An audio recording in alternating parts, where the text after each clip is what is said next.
As we all know, the COVID-19 pandemic has caused major disruptions to daily life, and children are feeling these changes deeply. While the return to school may be exciting for many children, others may be feeling anxious or frightened. It is important to take into consideration that your child may be feeling a wide range of emotions regarding their return to school. We are going to discuss today some tips from our Back to School webinar to help support you with regards to your child's return to school. Tip number 1, Reestablishing routines. It is likely that since the COVID-19 pandemic, your child's daily routines may have lapsed or eased. It is important to re-establish routines prior to your child's return to school. For example, your child may be getting up later, wearing preferred clothing at home, and eating their breakfast later. Visual schedules can help to re-establish the routine. Establishing a bedtime and morning routine well in advance of their return to school will help your child in adjusting to their routine. For example, getting up earlier, going to bed earlier, showering or washing before they have to get dressed, and eating their breakfast before an identified time. By re-establishing these routines before the return to school, the morning routine should run more smoothly and your child will be calm and regulated whilst going to school. Here are some examples of visual schedules that may support you. You could use a picture-only visual schedule.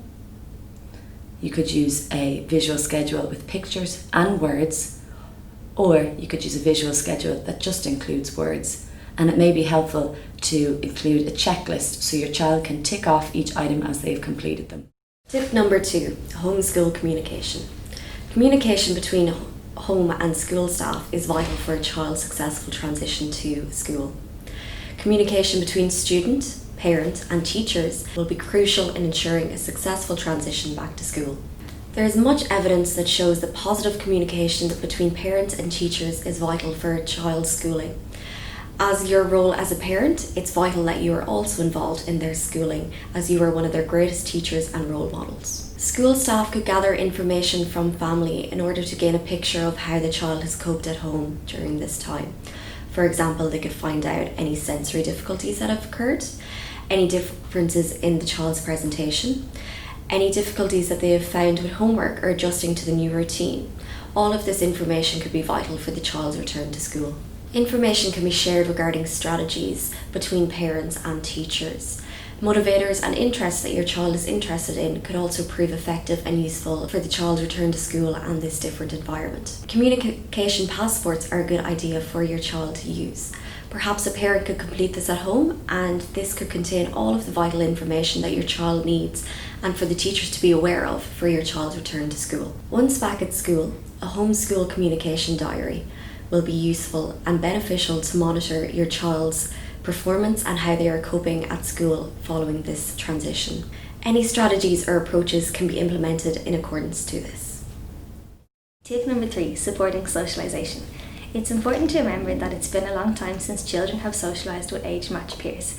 Therefore, some children might benefit from support redeveloping their social skills and becoming familiar with social rules of the classroom again. Modelling is one method that can be used to support children with this. So modelling is when we demonstrate as adults what is expected of children. It can be used to help to demonstrate how to respond to greetings, how to initiate conversations, and how to take turns during conversations. Another area that we can work on to support socialisation is hidden rules. Hidden rules, which are sometimes referred to as the hidden curriculum, are the unwritten rules that children will be expected to follow. So these rules will not be written in the school rule book per se, but it still is expected that all school students will follow them. Examples might include how to talk to a teacher versus how to talk to a peer versus how to talk to the school principal, and the fact that all students are expected to raise their hand if they want to contribute something in class. In light of COVID-19, there are many new hidden rules that children have to become accustomed to. These are things that would never previously have been expected of children, but that children will be expected to do upon returning to school this September. A useful tool when discussing hidden rules might be a what is okay versus what is not okay board. This can be used as a concrete resource to demonstrate to students the things they can do and the things they can't do. When we're discussing this, we're always aiming to provide the students with alternatives. This is getting away from the negative mindset of always reinforcing what they can't do.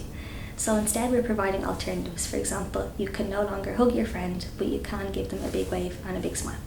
This can help serve as a concrete resource to remind students of things they can do and things they can't do.